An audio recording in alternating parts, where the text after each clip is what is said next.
الله الرحمن الرحيم، والصلاة والسلام على رسول الله. السلام عليكم ورحمة الله وبركاته. أهلا بكم في أول حلقة من حلقات قصص الحيوان في القرآن، وهنبدأ بحل سؤال الحلقة اللي فاتت، والإجابة هي النهر شديد الجريان. واللي ما سمعش السؤال يرجع لحلقة الجد العجوز وحفيده عزوز. بقرة بنو إسرائيل. كانت هذه البقرة لأحد الفقراء من بني إسرائيل، بقرة صفراء جميلة وليس لديه أرض حتى ترعى فيها. عندما شعر الرجل الفقير بقرب أجله، أوصى ابنه الصغير الوحيد بأن لا يبيع البقرة، وأن يستفيد من لبنها حتى يكبر ويصبح راشدا، ودعا له بقوله: اللهم إني استودعت هذه البقرة لابني فاحفظها له يا رب العالمين. وفي هذا الوقت حدث حادثة قتل بين قبائل بني إسرائيل، كاد أن يشعل حربا بينهم، وذلك عندما قتل أحد أثرياء إحدى القبائل في أرض قبيلة أخرى من بني إسرائيل. فظن أهل قبيلة القتيل أن أهل القبيلة الأخرى قتلوا الثري وأرادوا أن يأخذوا بالثأر من هذه القبيلة، وتزعم طلب الثأر من أخي القتيل الذي كان يريد أن يتزوج ابنة القتيل. اجتمع أهل القبيلتين قبل نشوب القتال بينهم، وأخذوا يبحثون في من له مصلحة في قتل هذا الرجل، لكنهم لم يستطيعوا التوصل لحل. لذلك لجأوا إلى سيدنا موسى عليه السلام ليسأل ربه ويخبرهم من هو قاتل الرجل الثري. قال لهم سيدنا موسى عليه السلام: إن الله يأمركم أن تذبحوا بقرة وتضربوا القتيل ببعضها، وسوف يقول لكم القتيل من قتله. فقال القوم له: هل تستهزئ بنا يا موسى؟ فقال لهم موسى عليه السلام: أعوذ بالله أن أكون من الجاهلين. سأل بني إسرائيل سيدنا موسى عليه السلام عن مواصفات البقرة المطلوبة، فقال لهم موسى عليه السلام عن قول ربه: إنها بقرة لا هي عجوز ولا هي شابة، وسط بين هذا وذاك.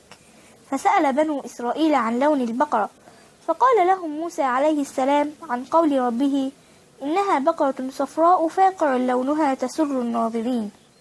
وكعادة بني إسرائيل في الجدل والمراوغة، سألوا موسى عليه السلام عن أوصاف أخرى للبقرة، فقال لهم عن قول ربه: إنها بقرة غير مذللة ولا مدربة على حرث الأرض أو سقي الزرع، خالصة اللون لا تشوبها علامة. بحث بنو إسرائيل عن مواصفات البقرة فوجدوها لدى الفتى اليتيم، فطلبوا منه أن يشتروها، إلا أن الفتى لم يشأ أن يبيعها تنفيذا لوصية أبيه. فعرضوا عليه بقرة أخرى فرفض، فعرضوا عليه 100 قطعة من الذهب فرفض، فعرضوا عليه 1000 قطعة من الذهب فأيضا رفض. فقالوا له: اطلب ما تشاء، فيجب علينا شراؤها، لأنها الوحيدة التي تنطبق عليها الأوصاف التي طلبها رب موسى عليه السلام. فطلب الفتى مثل وزن البقرة ذهبا. وافق القوم مضطرين على الثمن، وأعطوه للفتى الذي شكر الله على نعمته، وأخذوا البقرة حيث القتيل وذبحوها وضربوا القتيل ببعضها، أي بذيلها، فأحياه الله ونطق القتيل وأخبرهم بأن ابن أخي هو الذي قتلني ليرث مالي، فخذوا ثأري منه. واعترف ابن الأخ القاتل بجريمته المخزية، وقال: إن الشيطان خدعني وزين لي قتل عمي حتى أحصل على ماله وأتزوج ابنته، لكن الله أنزل آياته ليكشفني. أعوذ بالله من الشيطان الرجيم.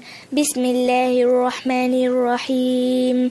وإذ قال موسى لقومه: إن الله يأمركم أن تذبحوا بقرة، قالوا أتتخذنا هزوا؟ قال: أعوذ بالله أن أكون من الجاهلين. قالوا ادع لنا ربك يبين لنا ما هي. قال: إنه يقول إنها بقرة لا فارض ولا بكر عوان بين ذلك، فافعلوا ما تؤمرون. قالوا ادع لنا ربك يبين لنا ما لونها. قال: إنه يقول إنها بقرة صفراء فاقع لونها تسر الناظرين. قالوا ادع لنا ربك يبين لنا ما هي إن البقرة تشابه علينا وإنا إن شاء الله لمهتدون. قال إنه يقول إنها بقرة لا ذلول تثير الأرض ولا تسقي الحرث مسلمة لا شية فيها. قالوا الآن جئت بالحق فذبحوها وما كادوا يفعلون. وإذ قتلتم نفسا فادارأتم فيها والله مخرج ما كنتم تكتمون. فقلنا اضربوه ببعضها كذلك يحيي الله الموتى ويريكم آياته لعلكم تعقلون. صدق الله العظيم. وفي نهاية قصتنا هنقول فزورتنا، والفزورة بتقول: ما هو الحيوان الذي ذكر في سورة البقرة قبل قصة البقرة؟ وكده وصلنا لنهاية القصة. ولو عجبكم الفيديو دوسوا لايك، بس مش لايك ولا 2 لايكات كتير، يعني مثلا 100. وإذا حبيتوا تفيدوا بيه حد تاني دوسوا شير، وما تنسوش تشتركوا في القناة وتفعلوا الجرس علشان يوصلكوا كل جديد. والسلام عليكم ورحمة الله وبركاته.